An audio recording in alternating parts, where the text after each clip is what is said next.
चलो स्टार्ट करते हैं। Good morning everybody. एंड पहले तो सिद्धांत ने एक डाउट पूछा है, so let's take that up. वो कह रहा है कि डेवलपर और को डेवलपर के बीच का डिफरेंस बता दीजिए। तो डेवलपर बेसिकली क्या होता है, जो सबसे पहले अपनी एप्लीकेशन देगा कि वो एक एसईजेड एरिया डेवलप करना चाहता है, जो मेन एप्लीकेंट है उसको डेवलपर कहा जाता है। अब डेवलपमेंट करने के लिए you need a lot of services. आपको इंफ्रास्ट्रक्चर डेवलपमेंट की भी ज़रूरत है, आपको सपोर्ट सर्विसेज की भी ज़रूरत है। एंड ऐसा हो सकता है कि आप खुद से सारी की सारी सर्विसेज ना ला पाओ जो उस चीज़ को डेवलप करने के लिए चाहिए। तो जो भी आप सपोर्ट सर्विसेज लेते हो या हेल्प लेते हो किसी और से, उसे को डेवलपर कहा जाता है, because he is also participating with you in the development of the SEZ. ठीक है। तो डेवलपर और को डेवलपर में फ़र्क सिर्फ इतना है, it is a very thin line between the two. जो डेवलपर होता है वो मेन एप्लीकेंट होता है, जो एसईजेड डेवलप करना चाहता है उसको सपोर्ट करने के लिए या सपोर्ट सर्विसेज में अगर कोई होगा तो वो को डेवलपर कहलाता है। ठीक है, क्लियर हुआ?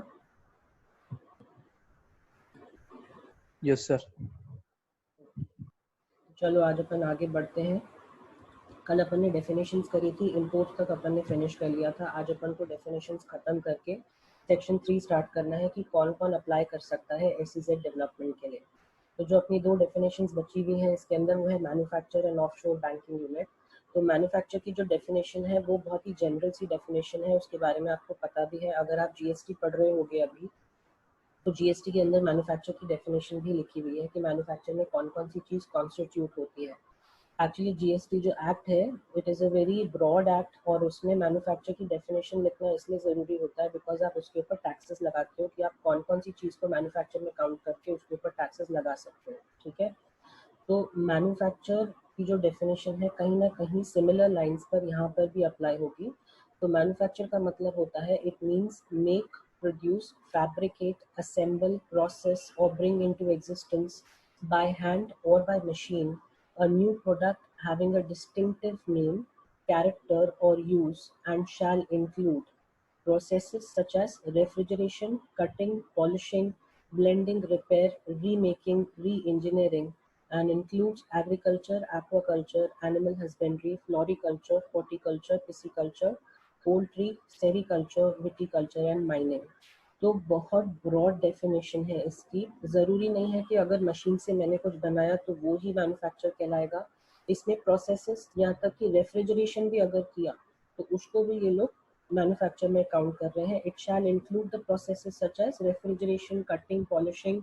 अगर आप ये सारी चीज़ें भी करते हो, उसको काटना, पॉलिश कर देना, ब्लेंड कर देना, रिपेयर कर देना, तो उसको भी कहीं ना कहीं मैन्युफैक्चर की डेफिनेशन में इंक्लूड किया है। तो सिर्फ मैन्युफैक्चर जो अपने माइंड में आता है, when you here the word manufacture, आपके माइंड में क्या प्रोसेस आती है कि एक फैक्ट्री बनी हुई है, एक लाइन उसके ऊपर चल रही है, एंड वहाँ पे लोग खड़े होकर या तो कुछ पैकिंग कर रहे हैं या कुछ उसके अंदर फिट कर रहे हैं, दैट इज मैन्युफैक्चर।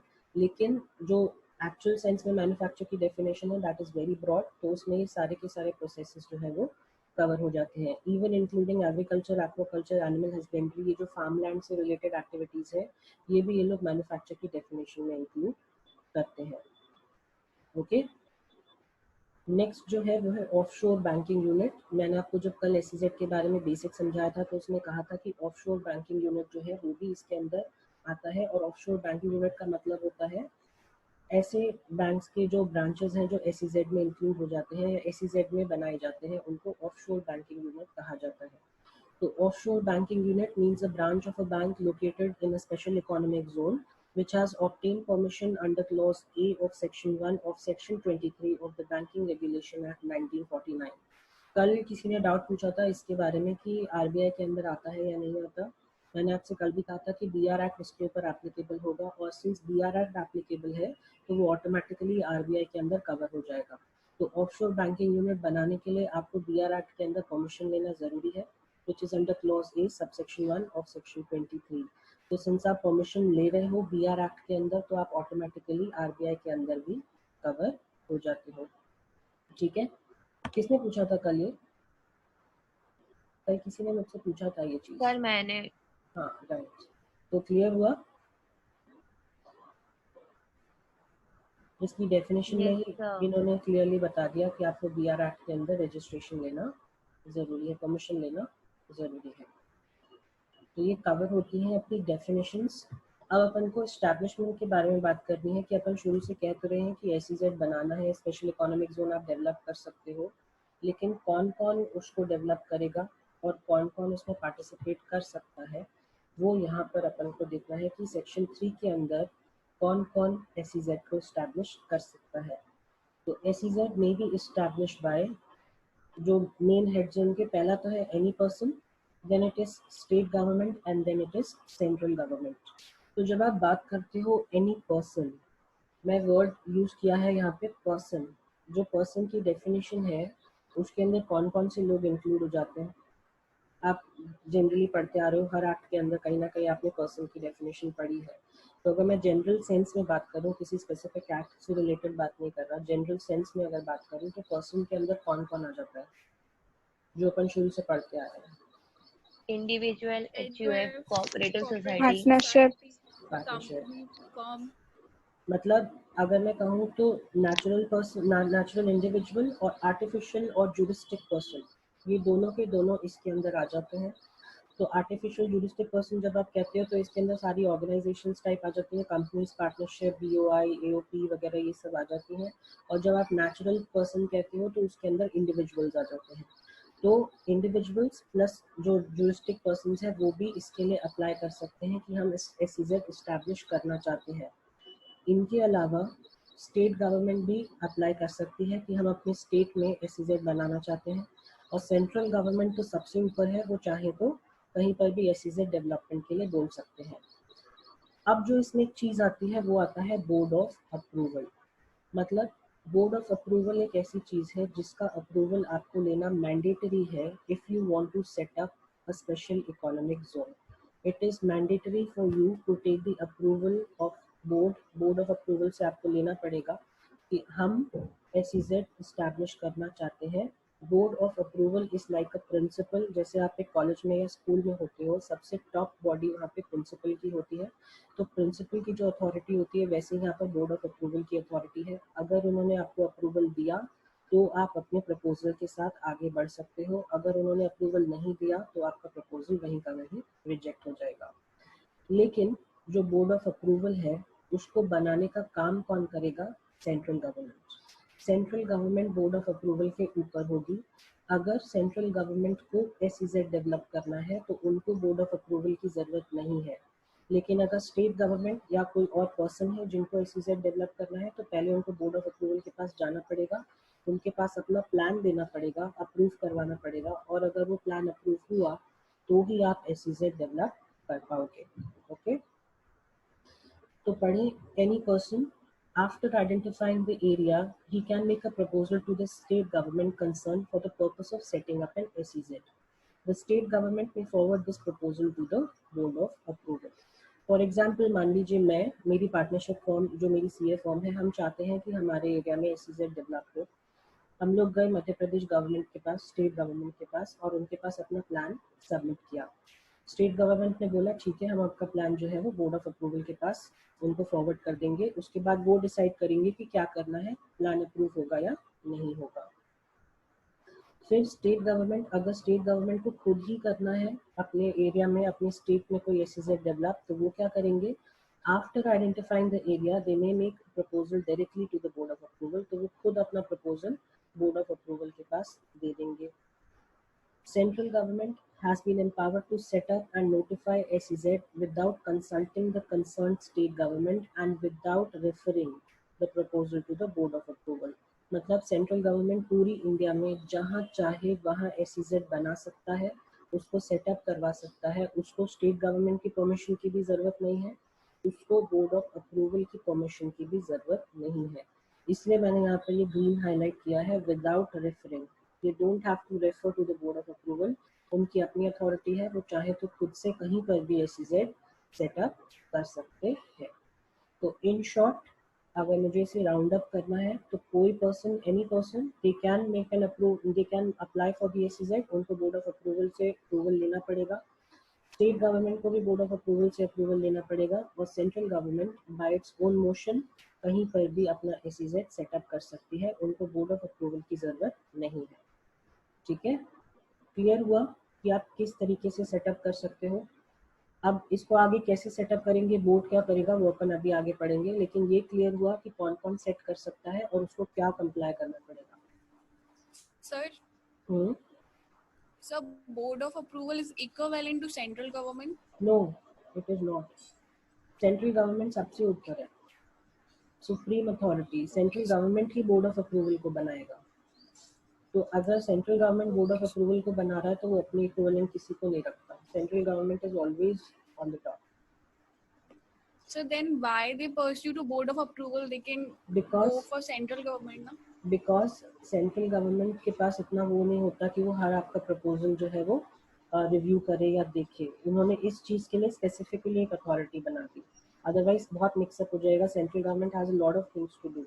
ओके, तो अगर ये अपने आप ही अपने पास ही सारे प्रपोजल्स लेना स्टार्ट कर देंगे, अप्रूव करना स्टार्ट कर देंगे, तो हार्डली एनी टाइम लेफ्ट। तो इसी चीज़ को देखने के लिए उन्होंने स्पेसिफिकली एक बोर्ड ऑफ अप्रूवल बना दिया कि आप ये सारा मैटर हैंडल करो। अभी बोर्ड ऑफ अप्रूवल के नीचे भी थोड़ी कमिटीज आएंगी जो अपन को पढ़नी है। तो बोर्ड ऑफ अप्रूवल को सेंट्रल गवर्नमेंट बनाता है। बोर्ड ऑफ अप्रूवल वही काम करेगा जो सेंट्रल गवर्नमेंट को एक्चुअली करना चाहिए था, पर उन्होंने स्पेसिफिकली इसके लिए बोर्ड ऑफ अप्रूवल बना दिया। Okay, Okay, sir. और कोई डाउट? No, sir. और बाकी लोग क्लियर हुआ? Yes, sir. चलो अब अपन चले आगे कि अब आपका जब प्रपोजल सबमिट हो गया है तो उसके बाद क्या होगा, वो अपन को पूरा प्रोसेस पढ़ना है। अब सबसे पहले मुझे एक चीज़ बताओ, जब भी आप अपना कोई प्रपोजल किसी के पास लेकर जाते हो, ठीक है, मान लीजिए अपन अपनी क्लास की बात कर लेते हैं, आप स्टूडेंट्स, मैं टीचर, अब आप में से कोई एक या कोई दो बच्चे मेरे पास प्रपोजल लेकर आए कि सर ऐसे नहीं, ऐसे कराओ, या ये वाला मत कराओ अभी, ये वाला बाद में कराओ, तो क्या 100% श्योरिटी है कि मैं आपकी बात मान जाऊंगा? No, sir. मेरे ऊपर डिपेंड करेगा, मैं अपने जजमेंट पावर यूज करूंगा, मैं डिसाइड करूंगा कि मुझे एक्सेप्ट करना चाहिए या नहीं एक्सेप्ट करना चाहिए, राइट? Yes, sir. मैं सोच के डिसीजन लूंगा।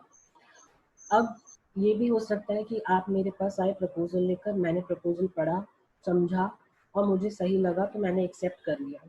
ये तो बहुत स्मूथ प्रोसेस हो गया कि मैंने एक्सेप्ट कर लिया और साथ ही साथ प्रपोजल एक्सेप्ट करने के बाद जो प्रपोजल था उस पर काम होना भी शुरू हो गया। तो ये एक पॉसिबिलिटी हो गई। दूसरी पॉसिबिलिटी ये हुई कि आप मेरे पास प्रपोजल लेकर आए, मैंने उसको पढ़ा, मुझे लगा कि उसमें कुछ स्पेसिफिक चेंजेस हम कर सकते हैं जिससे प्रपोजल इम्प्रूव हो जाएगा। मैंने आपको बोला कि एक काम करते हैं, जो आपने प्रपोजल दिया हुआ है वो मुझे थोड़ा बहुत सही लग रहा है, लेकिन हम इसमें कुछ चेंजेस कर सकते हैं जिससे ये इम्प्रूव हो जाएगा। मैंने आपको वो चेंजेस बताए। अब आपके ऊपर, now the ball is in your court, it is on you. अगर आप मेरे प्रपोज किए हुए चेंजेस को एक्सेप्ट करते हो तो आपका प्रपोजल वहीं का वहीं एक्सेप्ट हो जाएगा, अगेन स्मूथ फ्लो। अगर आप मेरे दिए हुए प्रपोजल को, मतलब मेरे दिए हुए चेंजेस को एक्सेप्ट नहीं करते तो आपका प्रपोजल रिजेक्ट कर दिया जाएगा, क्योंकि मुझे अप्रूव नहीं होगा, तो इट विल बी रिजेक्टेड। तो ये हो गई एक और पॉसिबिलिटी। थर्ड पॉसिबिलिटी ये है कि आप मेरे पास प्रपोजल लेकर आए, मुझे बिल्कुल भी पसंद नहीं आया, मैंने साफ ही साफ एक ही नज़र में उसको रिजेक्ट कर दिया।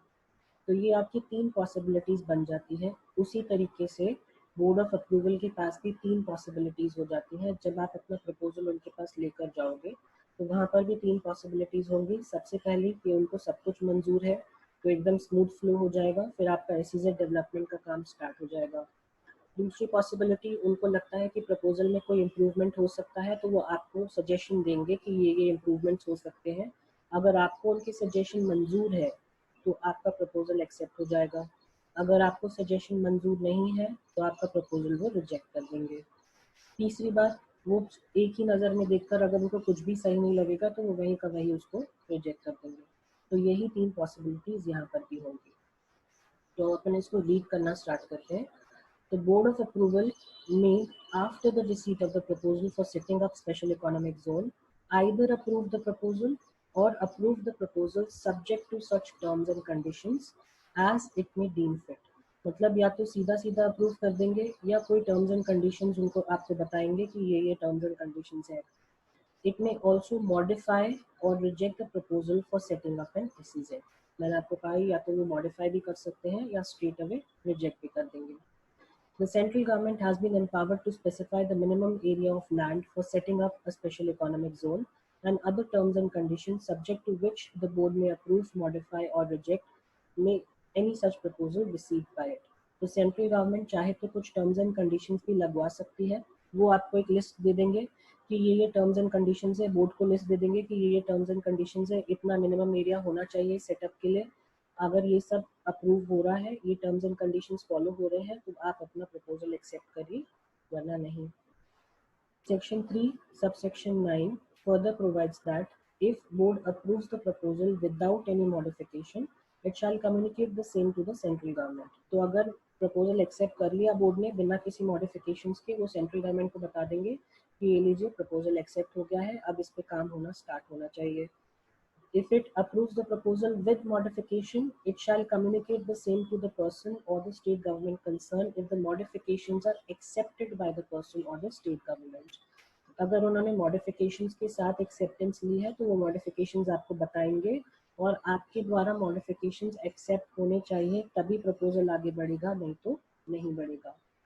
The board of approval shall communicate the approval to the central government. अगर आपने उनके मॉडिफिकेशन को एक्सेप्ट कर लिया तो बोर्ड ऑफ अप्रूवल फिर एक्सेप्टेंस जो है, अप्रूवल जो है, सेंट्रल गवर्नमेंट को पास कर देगा. If it rejects the proposal, it shall record the reasons therefore and communicate the rejection to the person or the state government concerned. अगर बोर्ड ने प्रपोजल रिजेक्ट कर दिया तो वो आपको रीजंस देंगे कि हमने क्यों रिजेक्ट किया है और आपको बता दिया जाएगा कि आपका प्रपोजल रिजेक्ट कर दिया गया. इन 3 पॉइंट्स में अभी कोई भी डाउट है? No, sir. Yes, sir. हाँ, पूछो. Sir, in 3 points में general doubt है कि if one person has made a proposal to central government for setting up a special economic zone and making one particular area a special economic zone. A person cannot go directly to central government. He has to go to board of approval. Yeah, if he goes to the board of approval, then what if other people in that, other persons in that particular area are not accepting his proposal to convert that area into special economic zone? नहीं, देखो, अगर ऐसा कोई conflict होता भी है तो उसको डिस्प्यूट रेजोल्यूशन में डाला जाएगा. ठीक है. डिस्प्यूट रेजोल्यूशन किस तरीके से होगी, अपन ने शुरू में पढ़ा था ऑब्जेक्टिव्स में कि इसके स्पेशल कोर्ट्स भी सेटअप होते हैं.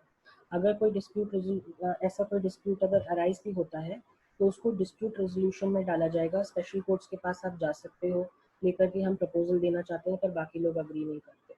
ठीक है. एंड वैसे मुझे लगता है अगर मैं जनरल कंसेंसस से भी सोचूं तो अगर कोई SEZ डेवलप होना भी चाहता है तो it is no harm, because आपको वहाँ पे सिर्फ बेनिफिट्स ही होंगे. You will get benefits of taxes also. तो it is generally no harm in developing an SEZ. आपके फ्यूचर के लिए and in fact for your own development it is very much necessary. ठीक है. Okay, sir. और कोई डाउट इन 3 पॉइंट्स में? अब और कोई डाउट? प्रोसेस समझ आया कि किस तरीके से होगा? Yes, sir. अपन ने ऐसा ही सिमिलर प्रोसेस कहीं और भी पढ़ा है, कोई बता सकता है? एक और एक्ट में पढ़ा है. Competition Act. एग्जैक्टली. वहाँ पे भी जब कॉम्बिनेशंस बनते थे तो यही होता था कि आप प्रपोजल लेकर जाओ, फिर वो एक्सेप्ट करेंगे, रिजेक्ट करेंगे, मॉडिफिकेशन सजेस्ट करेंगे, आपको एक्सेप्टेड है या नहीं है. ये पूरा का पूरा सेम प्रोसेस अपन ने कॉम्पिटिशन एक्ट में भी पढ़ा था, वही सेम प्रोसेस यहाँ पर भी होगा. ठीक है. अब अपन चले आगे.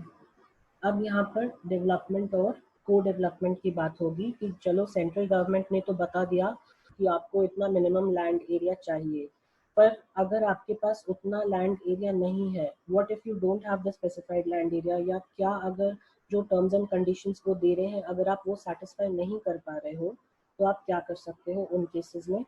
तो central government may, on the basis of approval of the board, approve more than one developer in one SEZ in cases where one developer does not have in his possession the minimum area of contiguous land as may be prescribed for setting up a special economic zone.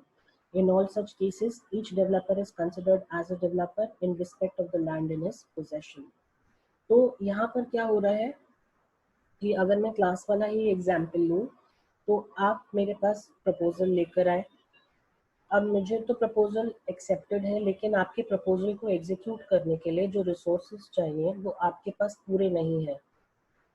आपने बोला कि मेरे पास पूरे resources नहीं है, लेकिन एक काम हो सकता है कि मेरे जो फेलो स्टूडेंट हैं, जो मेरे कलीग हैं, साथ में मेरे स्टूडेंट हैं, उनके साथ I can team up because उनके पास रिसोर्सेज हैं। तो अगर हम दोनों इसमें एक्सेप्ट हो जाते हैं, हम दोनों इसमें जुड़ जाते हैं, तो हमारे पास एडिक्वेट रिसोर्सेज भी हो जाएंगे और प्रॉपर तरीके से डेवलपमेंट भी हो पाएगा।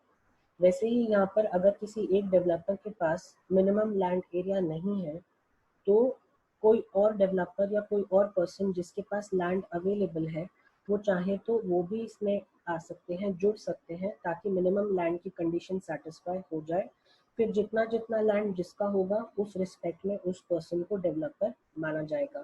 फॉर एग्जाम्पल, अगर मैं और मेरे जो सीए पार्टनर है मेरी फॉर्म में, अगर हम दोनों SEZ अपने एरिया में डेवलप करना चाहते हैं और जो पूरा हमारे पास लैंड है उसका सिर्फ 20% शेयर मेरे पास है और 80% शेयर उनके पास है। अब अगर मैं गया अपना प्रपोजल लेकर कि हमें एरिया को डेवलप करना है एज एन SEZ, तो गवर्नमेंट ने बोला आपको 100% लैंड की ज़रूरत है, आपके पास सिर्फ 20% है। मैंने अपने पार्टनर से पूछा कि आप इंटरेस्टेड हो, अपन इस एरिया को डेवलप कर देते हैं SEZ के अंदर, तो मेरे पास सिर्फ 20% लैंड है, आपके पास 80% ही है। तो अब वो अग्री कर जाते हैं, तो हम दोनों फिर इसमें जुड़ जाएंगे।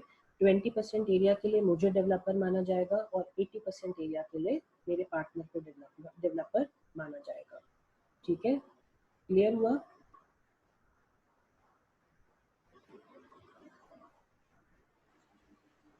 बताओ, क्लियर हुआ? तो मैं नेक्स्ट पॉइंट पे चलूँ। Yes, sir. ओके, अब हम आते हैं को डेवलपर के ऊपर। This section also provides that any person or a state government who intends to provide any infrastructure facilities in the identified area or undertaken any authorized operations may, after entering into an agreement with the developer, make a proposal for the same to the Board of Approval for its approval. Every such person or state government whose proposal has been approved by the board and who or which has been granted a letter of approval by the central government shall be considered as a co-developer of the SEZ. मतलब क्या हुआ? इसका मतलब क्या हुआ कि अगर जैसे मैं और मेरा पार्टनर हम दोनों डेवलप करना चाहते थे SEZ, अब हमको वहाँ पर इंफ्रास्ट्रक्चर डेवलपमेंट भी करवाना है, लेकिन हम चार्टर्ड अकाउंटेंट्स हैं, हमारे पास इंफ्रास्ट्रक्चर डेवलपमेंट की नॉलेज नहीं है। हमने क्या किया, एक इंफ्रास्ट्रक्चर डेवलपर था, उसको बोला कि आप हमको इस एरिया में इंफ्रास्ट्रक्चर डेवलपमेंट करवाना है, हमको आपकी सर्विसेज की ज़रूरत है। अब वो इंफ्रास्ट्रक्चर डेवलपर भी जो है वो बोर्ड के पास जाएगा, उनको बोलेगा कि यहाँ पे SEZ डेवलप करने के लिए आपने परमिशन दी थी, अब आप मुझे परमिशन दे दो ताकि मैं यहाँ पर इंफ्रास्ट्रक्चर डेवलपमेंट का काम कर सकूँ। उसको परमिशन मिल जाएगा बोर्ड ऑफ अप्रूवल से, तो वो पर्सन जो वहाँ पर इंफ्रास्ट्रक्चर डेवलपमेंट का काम कर रहा है उसको को डेवलपर कहा जाएगा। ज़मीन उसकी नहीं है, एरिया उसका नहीं है, वो सिर्फ वहाँ पर इंफ्रास्ट्रक्चर डेवलपमेंट का काम करने के लिए आया है, तो उसको को डेवलपर माना जाएगा। ठीक है, क्लियर हुआ? को डेवलपर का कॉन्सेप्ट समझ आया? Yes, sir. Yes, sir. Clear हुआ पूरा प्रोसेस कि किस तरीके से होगा? आप अपना प्रपोजल लेकर जाओगे, एक्सेप्टेंस होगा, रिजेक्शन होगा, उसके बाद अगर लैंड पूरा नहीं है तो आप बाकी लोगों को भी इंक्लूड कर सकते हो। इंफ्रास्ट्रक्चर डेवलपमेंट आप खुद नहीं कर सकते तो इंफ्रास्ट्रक्चर डेवलपर को ले आओ, उसको को डेवलपर माना जाएगा। क्लियर हुई सारी चीज़ें? Yes, sir. Yes, sir. चलूँ आगे?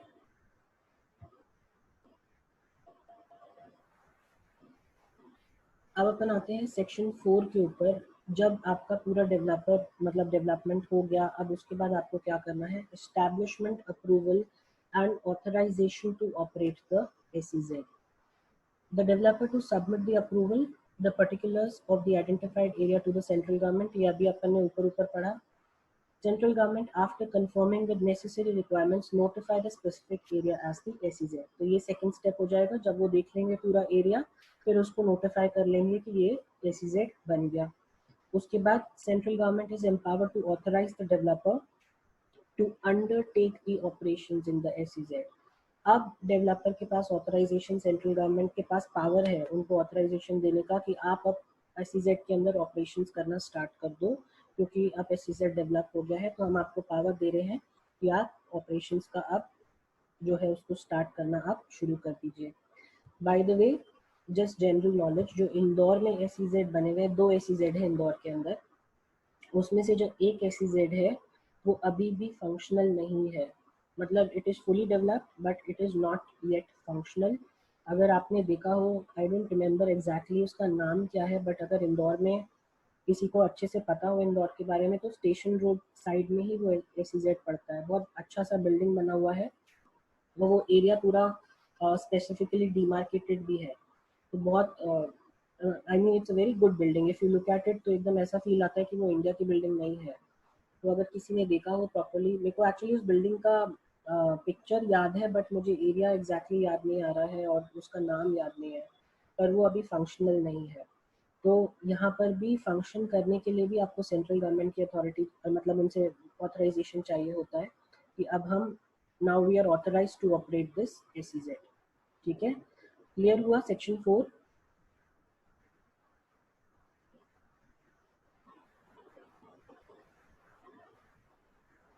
बताओ। Yes, sir. Yes, sir. अब हम आते हैं सेक्शन 5 के ऊपर, गाइडलाइंस फॉर नोटिफाइंग एसईजेड। मतलब एसईजेड नोटिफाई करने के लिए आपको कौन कौन सी चीज़ों को ध्यान में रखने के बाद उस एरिया को नोटिफाई करोगे आप एज एन एसईजेड। तो ये सेक्शन 5 जो है, जनरली इसके ऊपर क्वेश्चन आता है बिकॉज ये स्ट्रेट फॉरवर्ड क्वेश्चन है। वो पूछ भी लेते हैं, what are the guidelines that you need to keep in mind for notifying an area as SEZ as per the SEZ act 2005। तो उसके अंदर आपको ये गाइडलाइंस लिखनी पड़ेंगी। ये क्वेश्चन आता है, वैसे काफ़ी बार ये क्वेश्चन आया है कि गाइडलाइंस कौन कौन सी हैं। तो आपको किन चीज़ों का ध्यान रखना पड़ेगा? सबसे पहला, generation of additional economic activity. तो आप एसईजेड बना ही क्यों रहे थे? ताकि आपके पास एडिशनल इकोनॉमिक एक्टिविटी आए, आपकी इकोनॉमी बूस्ट हो। तो क्या एसईजेड बनाने से आपकी जो इकोनॉमी में है एडिशनल बेनिफिट्स होंगे? पहली बात। दूसरी बात, promotion of exports of goods and services. तो एसईजेड जो बनता है उसमें सिंस टैक्स एग्जेम्पशंस होती हैं, तो जो भी आप एक्सपोर्ट करोगे उसके ऊपर आपको एक्सपोर्ट ड्यूटी वगैरह कोई टैक्सेस पे करने की ज़रूरत नहीं है। तो सिंस टैक्स बेनिफिट्स हैं तो आपके एक्सपोर्ट जो है गुड्स और सर्विसेज का वो बढ़ना चाहिए। तो जो सेकंड ऑब्जेक्टिव है, that should be promotion of export of goods and services. Promotion of investment from domestic and foreign sources. मतलब इसमें जो है डोमेस्टिक और फॉरेन सोर्सेज से इन्वेस्टमेंट आना भी ज़रूरी है। Creation of employment opportunities, of course since आप एसईजेड डेवलप करोगे वहाँ पे कंपनीज आएंगी, इन्वेस्टमेंट होगा, तो सिंस कंपनीज आके वहाँ पे काम करना स्टार्ट करेंगी तो लोकल एम्प्लॉयज़ को हायर भी करेंगी, तो एम्प्लॉयमेंट अपॉर्चुनिटीज भी होंगी। Development of infrastructure facility, but obviously without infrastructure facility SEZ function नहीं कर पाएगा। And maintenance of sovereignty and integrity of India, the security of the state and friendly relations with the foreign state.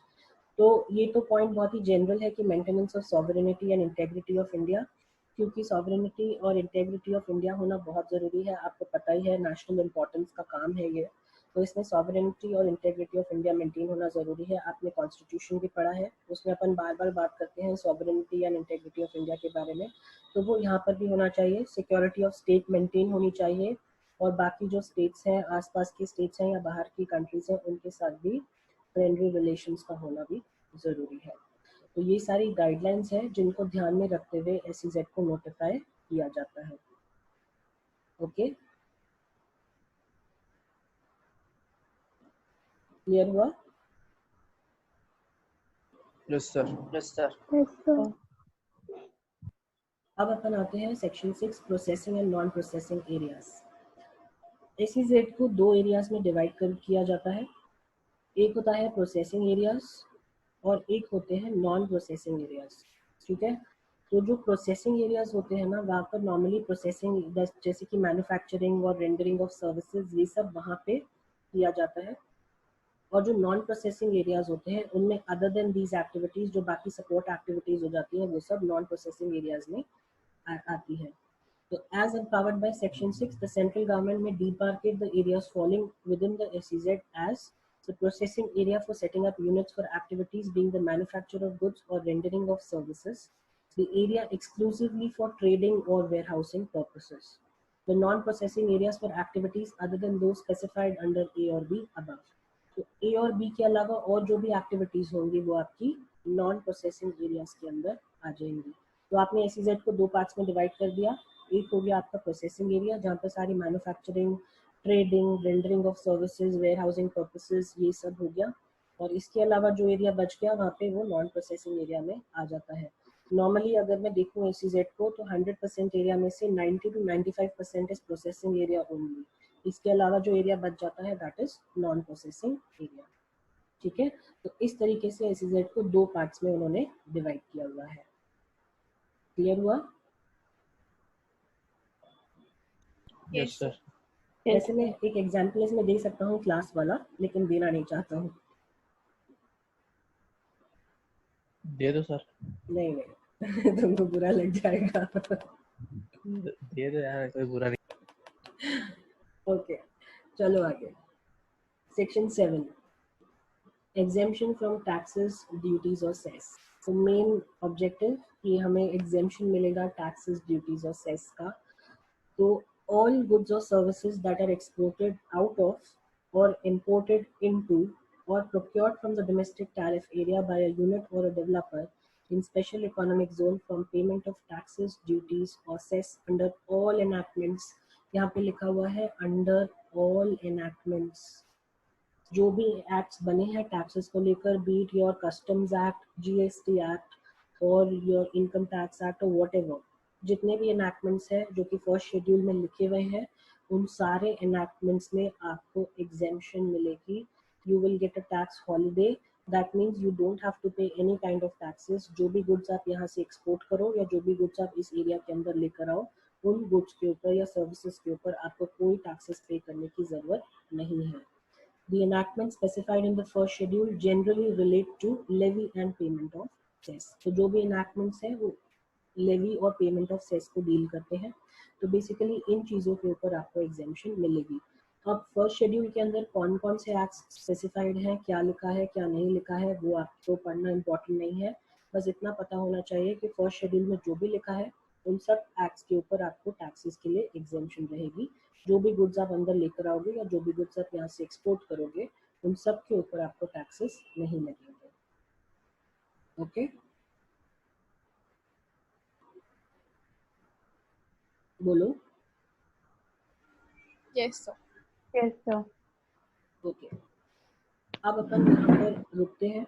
Like let us stop till here for today.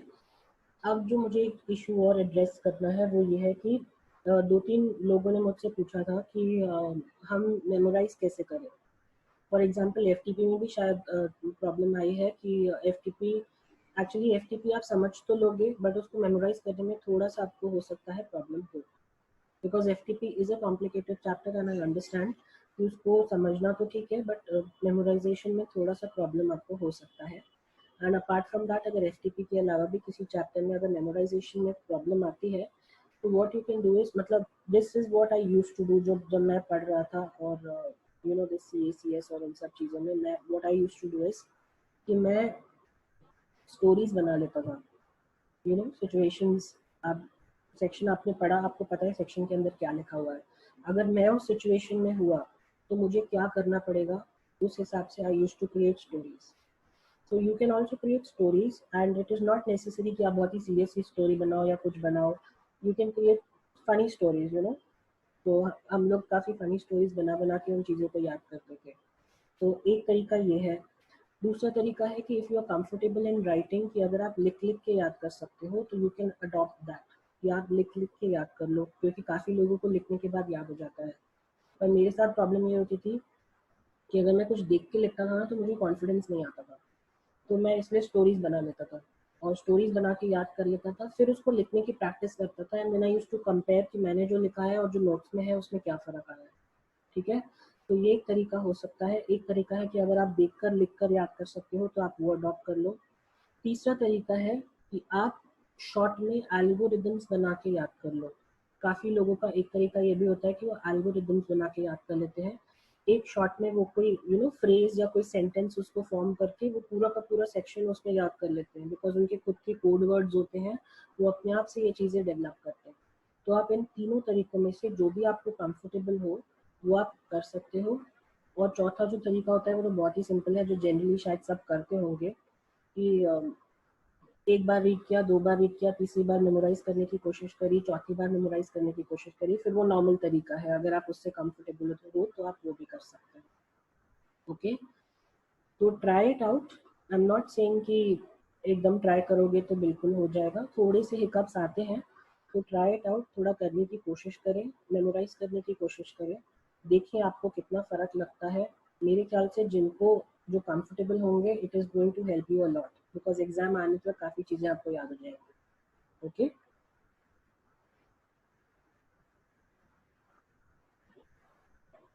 बोलो। Yes, so okay, तो try करने की कोशिश करें अपन। अभी तो 2 minute ही बचे हुए हैं, इसका टाइम बहुत लिमिटेड होता है एक्चुअली जूम का। अपन क्या करेंगे, ट्यूसडे को फेमा वी विल बिगिन, मतलब रिवाइज करेंगे। बट जो फेमा का रिवीजन होगा वो बहुत फास्ट पेस्ड होगा। I am not going to take up every topic and line by line में एक्सप्लेन नहीं करूँगा, क्योंकि वीडियोस में पूरा लाइन बाय लाइन एक्सप्लेन किया हुआ है। So it will be a fast paced revision जो अपन को ख़त्म करना है। और कुछ सेक्शंस आप एक्सप्लेन करेंगे, कुछ सेक्शंस मैं एक्सप्लेन करूँगा, इस तरीके से रिविजन होगा। सो ट्यूसडे तक कवर कर लीजिए फेमा, जिसने अभी तक नहीं किया है या जिसने कर लिया है उसको एक बार रिवाइज करना है तो ट्यूसडे तक रिवाइज कर लीजिए। तो अपन उसको वाइंड अप करके अपने हिसाब से रिवीजन लेकर ख़त्म करेंगे। देन ट्यूसडे को ही I will give you the sheet of questions, तो वो क्वेश्चंस आप लिख कर प्रैक्टिस करेंगे। ठीक है, okay, sir. चलो। एंड दीज नोट्स, ये वाले नोट्स मैं आज आपको फॉरवर्ड करूंगा ग्रुप पर, तो आप इसको पढ़ लीजिएगा और मॉड्यूल से भी अपन ने जितना अभी किया हुआ है इस चैप्टर में वो रीड कर लीजिएगा। इट इज़ वेरी सिंपल, इतना कुछ डिफिकल्ट नहीं है इसमें। ठीक है,